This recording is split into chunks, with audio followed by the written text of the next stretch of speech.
பங்கு, அன்புல பங்கு, நட்புல பங்கு, உணர்வுல பங்கு, நல்லதுல பங்கு, கெட்டதுல பங்கு, சோத்துல பங்கு, சொத்துல பங்கு. இந்த பங்குங்கிற வார்த்தையே, இந்த பங்குங்கிற சொல்லு இருக்கு இல்லைங்களா, இந்த பங்குங்கிற சொல்லு ரொம்ப கனமான சொல். அப்படி அங்கங்க சின்ன சின்ன சுவைகளா இருந்ததை எல்லாத்தையும் சேர்த்து தொகுத்து ஒரு தேன் கூடு போல, ஒரு தேன் தொகுப்பு போல மதிப்பிற்குரிய தமிழ்ச்செல்வன் அவர்கள் பக்கத்தில் வந்த அப்பா என்கிற பெயரில தன் பங்கினை இந்த சமூகத்துக்கு ஆற்றியிருக்கிறாரு. இந்த புத்தகத்துல ஒரு படைப்பாளிகள் இல்ல, 2 படைப்பாளிகள் அல்ல, 3 படைப்பாளிகள் அல்ல, 13 ஆக சிறந்த படைப்பாளிகளின் தொகுப்புகளை, கதைகளை தொகுத்து மதிப்பிற்குரிய தமிழ்ச்செல்வன் அவர்கள் வழங்கியிருக்கிறார்.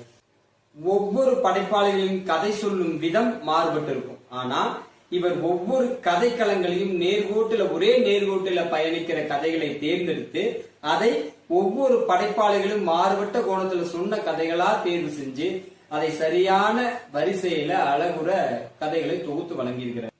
பக்கத்தில் வந்த அப்பா, இந்த உலகத்துக்குள்ள மகா மசானம், பக்கத்தில் வந்த அப்பா, நாற்காலி, எழுத இருக்கும் கதை, பலாப்பழம், முழுக்கை சட்டை போட்டவரும் கதிரேசன் என்பவரும், பூமாலை, தீர்வு, சூற்று கணக்கு, பரிவானது வீடு, நறுமணம், மணம்பால், கருப்புசாமியின் ஐயா, இப்படி 13 ஆக சிறந்த கதைகளை தேர்வு செய்து எழுதியிருக்கிறார். எழுத்துலகம் வாழ்கின்ற வரையில் அழிக்கவே முடியாத, இந்த படைப்புலகம் இருக்கின்ற வரையில் தவிர்க்கவே முடியாத 13 எழுத்தாளர்களை தேர்வு செய்து எழுதியிருக்கிறார்.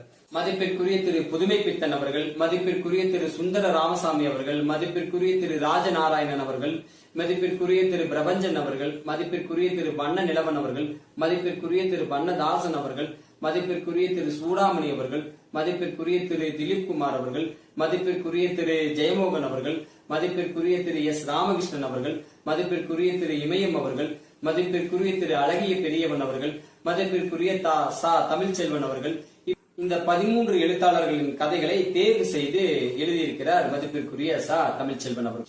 இதில் ஒவ்வொரு கதைகளும் நாம் கடந்து போன, நாம் மறந்து போன நம்முடைய வாழ்வியல் முறைகளை உள்ளடக்கியதா இருக்கிறது.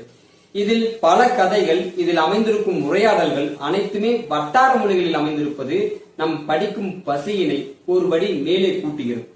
பல உரையாடல்கள், குறிப்பா சித்தியோட டார்ச்சரை எக்ஸ்பிளைன் பண்ணி ஒரு லெட்டர் எழுதுற சீன்ல, அம்மா முத்தமிட்ட உள்ளங்கையில் சித்தி சூடு போட்டால் என 5 வயதில் நடந்ததை 50 வயதாகியும் நினைவில் வைத்து அழுது கொண்டிருக்கிறாயே, கொஞ்சம் வரிசையை மாத்தி பாரு. சித்தி சூடு போட்ட இடத்தில் அம்மா முத்தமிட்டு இருந்தால் இப்படி நினைவில் வைத்து அதை அளவுற ரசிக்கலாமே, ஏன் முல்லை நினைத்து பூவை எடுக்க மறுக்கிறாய்? இப்படி பல உரையாடல்கள் நம் எண்ணங்களையும் நம் மனதனையும் ஒரு கணம் மாற்றி பார்க்கிறது. நம் வாழ்வியலில் நம் பொருளாதாரத்தின் பங்கு எத்தகைய மாற்றங்களை நிகழ்த்துகிறது என்பதனை ஒவ்வொரு கதைகளும் வெவ்வேறு வடிவுகளில் நமக்கு சொல்லி இருக்கிறார்.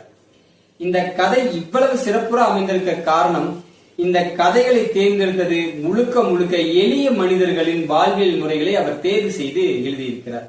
புத்தகத்துக்குள்ள நம்ம போறதுங்கிறதே ஒரு அறிவு சுரங்கத்துக்குள்ள நம்ம உள்ள போற மாதிரி. இதில் 13 கதைகள், 13 படைப்பாளர்கள், 13 கோணங்கள், 13 சொல்லப்பட்ட விதங்கள், ஆனால் ஒரே நேர்கொட்ட கதைக்களம், வாழ்வியல் முறைகள், நடுத்தர சராசரி மனிதர்களின் வாழ்க்கை முறைகள். இத்தகைய பக்கத்தில் வந்த அப்பா என்னும் இந்த தொகுப்பினை ஒருவரேனும் வாசிக்கும் நோக்கம் என் பிறவிக்கடன்.